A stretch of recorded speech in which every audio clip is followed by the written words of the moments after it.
Ini ada pertanyaan dari teman-teman mitra driver Grab. Saat mengantarkan barang tiba-tiba azan waktu sholat, ya. Lalu kita sebagai driver harus sholat dulu atau menyelesaikan orderan dulu karena itu juga amanah kan orderannya itu. Mungkin nganter barang atau mungkin nganterin penumpang. Mengingat barang tersebut sudah ditunggu pemiliknya dan penumpang tersebut juga sudah ada janji yang lain, pokoknya gitu. Nyuwun pencerahannya Gus gitu. Begini ya, ini kan fikih sosial ya. Saya jawab, ini memang harus pakai fikih, nggak pakai rasa. Saya ulang lagi, pakai fikih, nggak pakai rasa. Waktu sholat itu kan banyak ya, diantaranya maghrib dan isya, duhur dan asar, terus subuh sendiri. Ya, ben sampean belajar fikih, orang belajar tasawuf ya. Nah, kalau subuh itu tidak ada toleransinya kalau waktunya sudah tinggal 10 menit karena tidak ada jamak. Ya, tidak ada apa? Jamak. Sehingga misalnya kalau kamu ngojek waktu tinggal 10 menit ya harus sholat. Tapi kalau sekedar dengar azan ya, ini penanyanya kayaknya itu teman kamu, jadi fikihnya kayak kamu, nggak jelas. Azan itu kan bukan akhir waktu sholat. Azan itu bukan akhir waktu sholat, tapi awal sholat. Itu tidak harus supir Grab, tidak harus supir Gojek. Meskipun kamu makan ada adzan ya teruskan saja, kan tidak akhir waktu sholat. Anda menerima tamu, gendong anak, atau sedang nyupir, atau sedang bercengkrama sama teman. Kalau ada adzan ya nggak apa-apa, misalnya diteruskan. Kan bukan akhir waktu sholat. Yang benar-benar harus ditinggalkan itu kalau waktu sholat misalnya tinggal 7 menit. Atau tinggal 8 menit. Waktu yang mau tidak mau kamu harus tasarrufkan, kamu peruntukkan injury time gitu sih. Injury time. Nah, gitu aja kok nggak tahu ya. Nah, lalu misalnya, kalau pertanyaan tadi mestinya kelasnya itu kelas afdoliyah.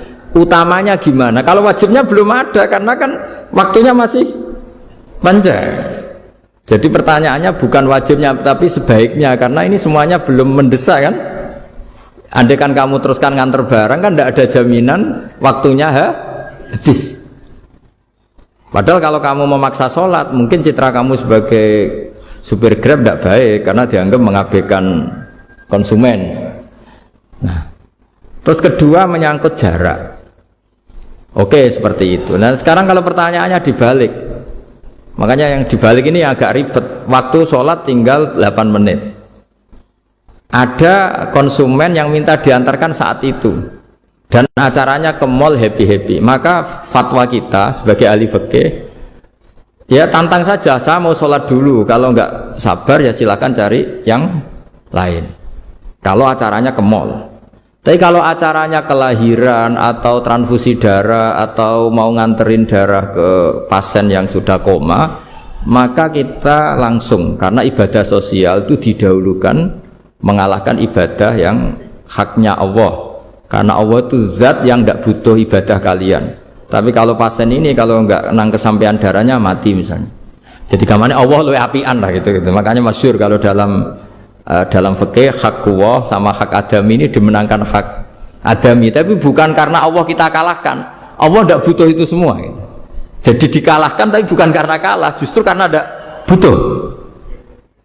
Ya ibarat gini lah, Allah itu saking baiknya Allah kan pasti di atas orang tua kita, itu pasti ulang lagi, baiknya Allah pasti di atas orang tua kita saja baik apalagi Allah. Misalnya orang tua kamu butuh uang 5.000, adik kamu butuh uang 5.000, adik kamu yang kecil atau ya kira-kira orang tua kamu itu nyuruh dikasihkan beliau apa adik kamu, kira-kira saja ke adik kamu. Nah Allah itu saking baiknya, hal yang terkait Allah misalnya tadi sholat tepat waktu sama ibadah sosial itu disuruh ibadah sosial karena ini kalau nggak kesampaian transfusi darahnya atau apalah atau kamu dokter yang harus mengurus operasi waktunya tinggal 5 menit kamu harus ngoperasi pasien dulu karena Allah bisa menerima sholat kamu. Nah tak terangkan lagi ini fikih terus. Lalu sholat yang apa?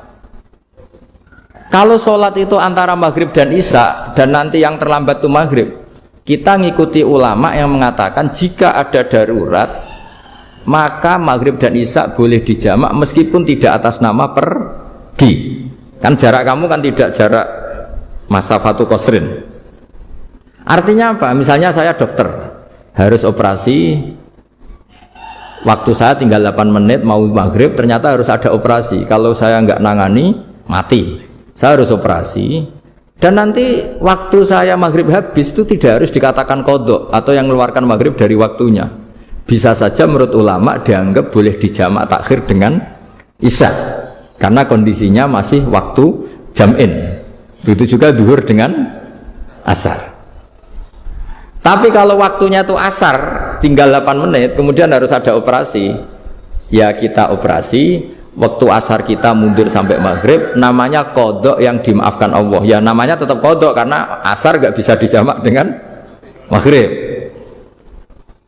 Jadi ini fikih ya. Jadi jawabnya harus jelimet. Jadi saya ulang lagi ya. Tadi kan pertanyaannya dengar adzan.